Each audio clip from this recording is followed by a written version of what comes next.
You know, I do a thing called a weave. If I start a story, what you do is you weave things and you do it. I always got more publicity than other people, and it wasn't like I was trying. In fact, I don't know exactly why. Maybe you can tell me why. Oh, I could definitely tell you. You said a lot of wild Maybe. What would you say to them? Kids who want to pursue their own version of the American dream and try to achieve their wildest dreams and make it all come true? I would say very simply, honestly, vote for Trump. 47th president-elect Donald Trump gained much-needed support amongst young Gen Z and millennial voters this election. Is his son Barron Trump a key reason? Joining us now is the host of the Bongino Report Early Edition and my daughter, Evita Duffy. Evita, great to have you on. So let's just talk about Barron Trump, but also sort of in a bigger picture, the role that podcasts played in this election, particularly with the mail vote.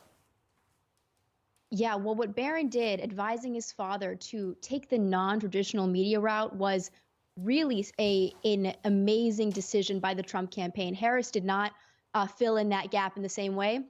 And I think that's why Trump did so much better with young voters than he even did back in 2020. And it reflects changing media landscape at large. You have social media and podcasting, like you guys have at Fox Station, increasingly being more powerful than traditional media, particularly among young people. So Barron helped Trump meet young people where they're at, and at a really unique time, because a lot of young men, particularly right now, are revolting against the culture, against our institutions that hate them.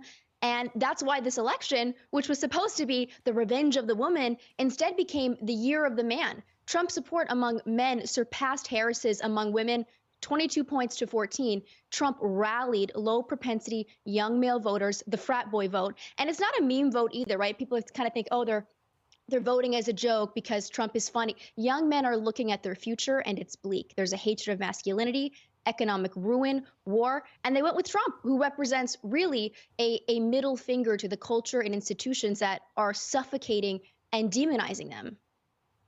You know, Evita, it's you mentioned kind of the characterization of men.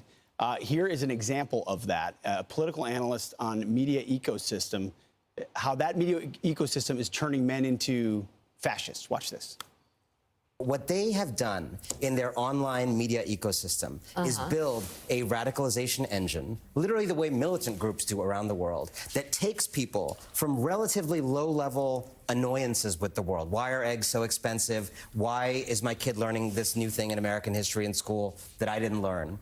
And then moves them through YouTube videos, through podcasts, moves them from that annoyance all the way, slowly, to a full-blown fascist politics. It's an elaborate multi-billion-dollar infrastructure, and there is nothing like it on the pro-democracy side. We don't have when a man is just lost and lonely and not yet radicalized, we don't have the equivalent of Joe Rogan and Jordan Peterson to move that man in a feminist direction. By the way, we should educate men that it's actually really great to live with a strong woman who makes money. It's actually easier. Life is easier.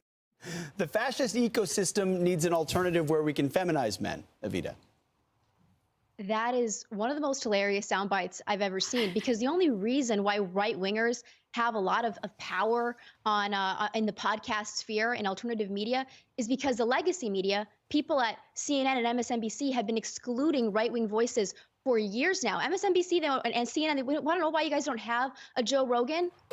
Because you did have a Joe Rogan. His name was Joe Rogan. He was pro-universal health care, pro-trans rights. He was a Bernie bro.